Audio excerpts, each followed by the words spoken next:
Minhas caríssimas amigas, meus caríssimos amigos, como estão todos?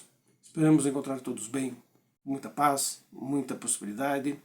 E hoje nós vamos conversar mais um pouquinho sobre o Evangelho do Mestre Jesus, mas baseado nesse livro A Voz do Monte, do escritor espírita Richard Simonetti, que nos deixou alguns anos atrás, né? E seria bom você procurar no Google sobre o nome dele, tudo. Há vários livros muito bons. Ele é um escritor que ele disseca a doutrina espírita de uma maneira assim bem simples, bem bacana. Você vai gostar, inclusive, com histórias muito legais.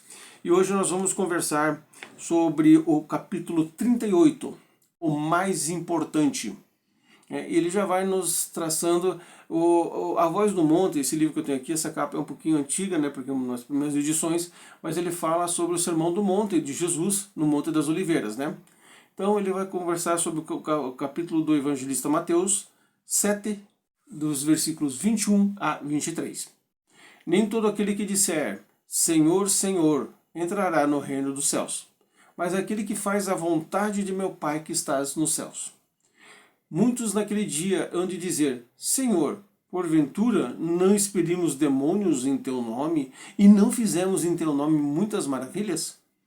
Eu então lhes direi claramente, nunca vos conheci, afastai-vos de mim, vós que praticais a iniquidade.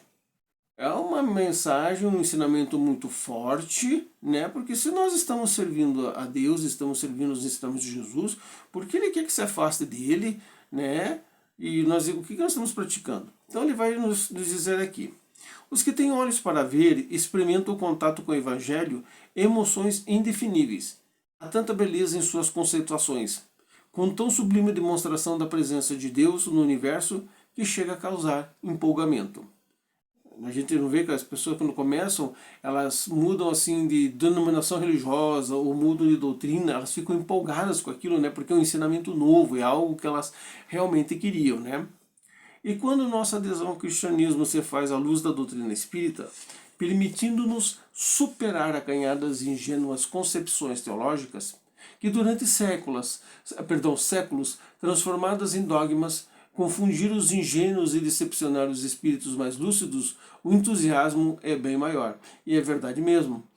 Eu posso falar por mim. Eu, quando comecei na doutrina espírita, eu fiquei assim, tão empolgado com os ensinamentos, com o trabalho mediúnico, com as coisas que aconteciam, né, que realmente eu fiquei extremamente, né, feliz de ter entrado para a doutrina. E continuo sendo, mas vamos com calma, né?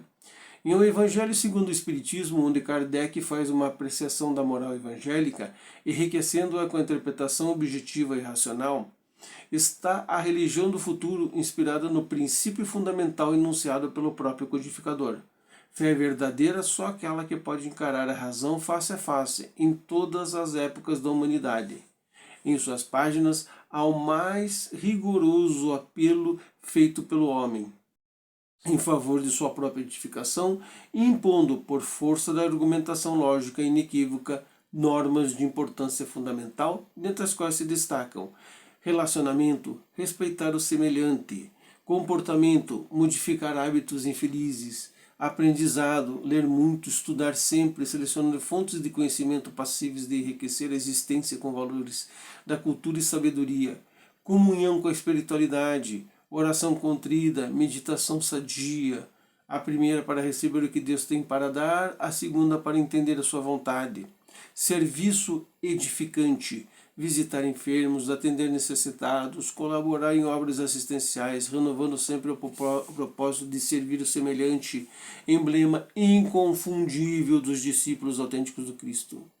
Provavelmente, no empenho do cumprimento desse programa divino, causará estranheza a muita gente. Haverá quem nos situará por fanáticos, o que é normal.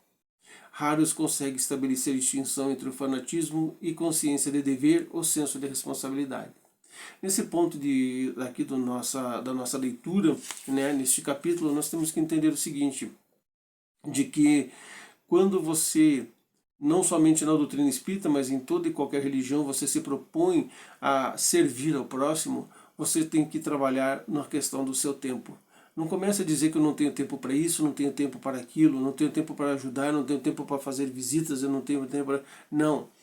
é muito importante, por isso que Jesus disse que não adianta nós expulsarmos demônios, não adianta nós fazermos coisas maravilhosas, se nós não temos o mínimo de urbanidade com o nosso irmão, com as coisas que acontecem no mundo, no tratamento do mais sublime respeito para com a vida humana.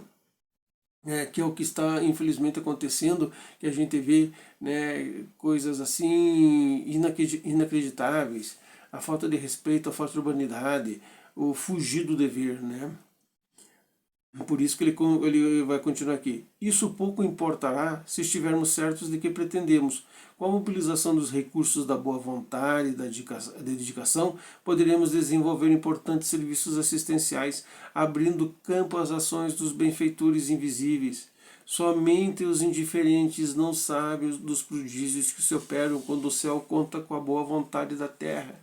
É isso, a gente quer os favores do mundo espiritual, a gente quer que o mundo espiritual nos ajude, mas nós estamos ajudando o mundo espiritual a nos ajudar.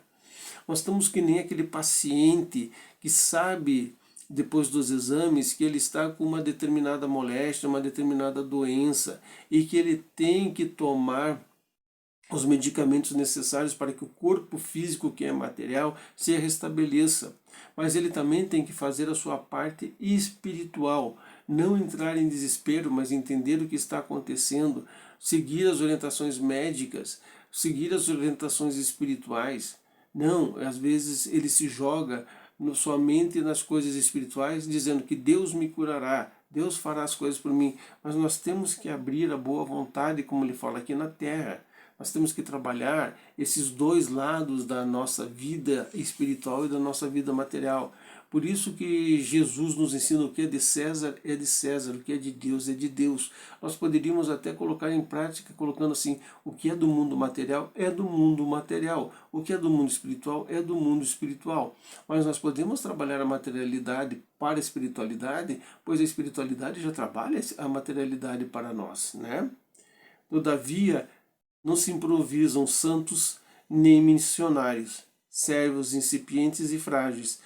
Nós trazemos mazelas e tendências inferiores que fatalmente estabelecerão conflito entre o que somos e o que queremos ser, entre aspirações superiores e tendências inferiores, entre virtude e vício, o ideal, a ilusão, o bem e o mal. Nesta parte que ele fala da ilusão, quanto nós nos iludimos, quantas pessoas se iludem por pouca coisa, pelas coisas somente tangíveis e se esquecem das coisas materiais. Você conseguir as coisas para a sua vida, isso sim é mérito, mas você se agarrar a elas não vai funcionar, né?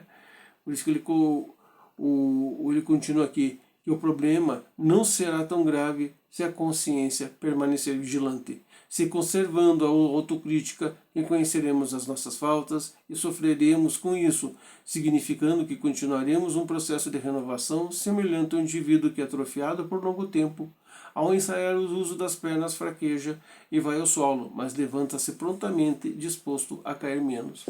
Por isso que nós da doutrina espírita entendemos que esses processos de reencarnação, inda e vinda, neste e em outros mundos, é um processo de trabalho de renovação do nosso próprio espírito. Como ele disse, ainda somos aqueles que temos as pernas frágeis e que no momento em que nós nos sentimos melhores, nos levantamos e nos propomos a fazer, né, a andar, né? E nesse andar a gente cai ao solo, mas a gente mantém a coragem, mantém a firmeza e continua treinando para se levantar, continua treinando para fazer as coisas que nos elevem, que nos trazem condições de melhorarmos cada vez mais. Por isso, nós aqui consagramos a você, né? Não desista daquilo que você está fazendo. Mantenha um olhar firme, né? Procure sempre olhar o horizonte lá na frente. Tenha a visão de que você está melhorando a cada vez. Renove-se nas necessidades que se tem que se renovar. Se ali já não, eu sinto que não serve para o meu trabalho, eu vou partir para outro, mas nunca vou desistir de fazer as coisas para mim e para as outras pessoas. Procure trazer para você mesmo, porque às vezes nós trazemos nós mesmos para os outros e esquecemos de nós mesmos. E ele nos termina dizendo: por isso, Jesus não exige que sejamos santos ou missionários, mas espera que não nos descuidemos da própria renovação, sem a qual teremos comprometendo a toda a obra redentora do Evangelho. Então Jesus não exige que a gente seja santo, que a gente seja missionário, mas que a gente seja melhor para conosco e para com as outras pessoas, que a gente melhore. Se você tem algum problema, seja ele qual for, ou um desafio que eu gosto, né? Não gosto da palavra problema, mas a palavra desafio. Se você tem tudo isso, procure entender o seu desafio e se melhorar cada vez mais. Terminando a nossa conversa de hoje, minhas irmãs e meus irmãos, agora nós vamos passar para o trabalho de radiação à distância, o trabalho de passe. Por isso, eu peço que você confortavelmente se instale numa cadeira, numa poltrona, que você deixe ao seu lado um copo com água, uma garrafinha com água, feche os olhos, mentalize, né, a nossa casa, né, e entenda que os bons espíritos já estão agindo sobre você. Após o término do passe, que você pegue o seu copo com água, tome um gole, né, ou se for na garrafa, pode tomar sempre uma dose por dia. Muita paz, muita prosperidade, muito obrigado e até uma próxima oportunidade, se Jesus nos der o aval pela nossa presença.